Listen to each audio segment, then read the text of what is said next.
Bienvenue à la communauté d'études quotidiennes de la Bible. Nous nous retrouvons encore une fois dans le but d'étudier la leçon des jeunes de cette semaine qui a pour titre « Quand Lucifer est devenu Satan ». Donc, en ce mardi 9 avril, nous allons voir des textes qui vont nous faire part de la situation où on nous invite de investiguer. Donc, la question, c'est quelle relation ces versets ont-ils avec le passage principal? Donc, nous vous rappelons que le passage principal de cette semaine est Ésaïe 14, verset 12 à 17, qui dit, en peu de mots, Lucifer, l'astre brillant, il est tombé, il est devenu Satan, il n'a pas pu prendre la place de Dieu sur le trône.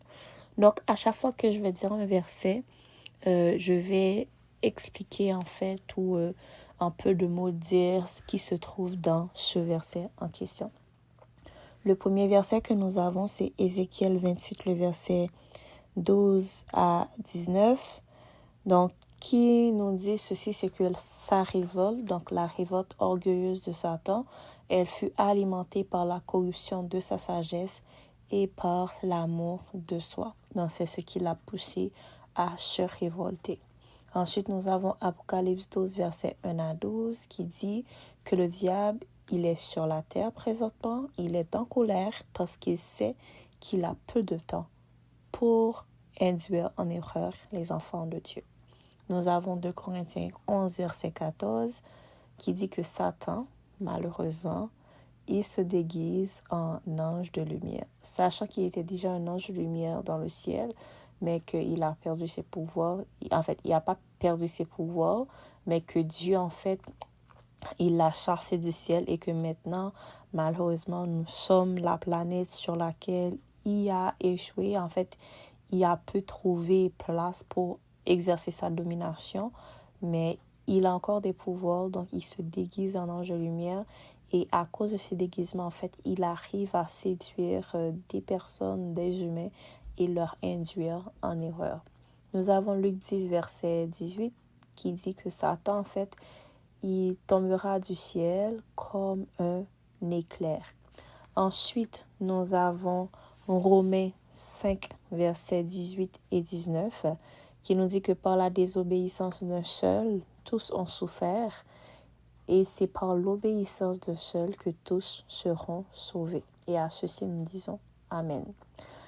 Job 1er, versets 6 et 7, il parcourt la terre, il est notre accusateur.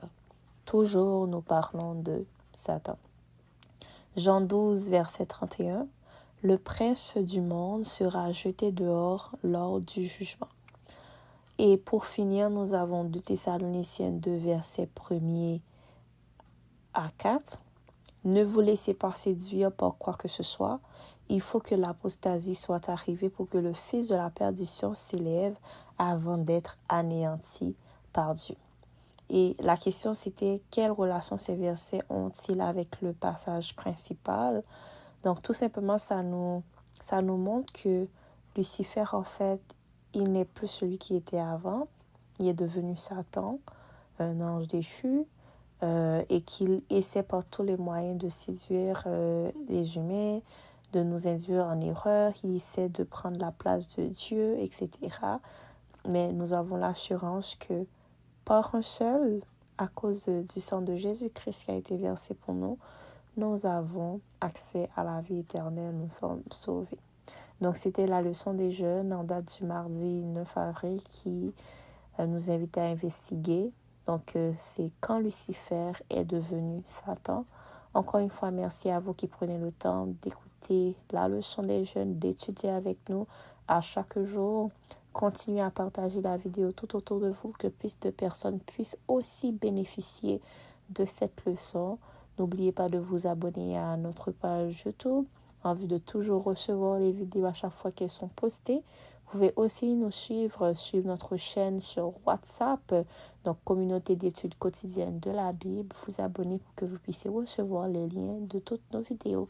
Encore une fois, merci à vous, chers spectateurs. Que Dieu puisse vous bénir. Au revoir.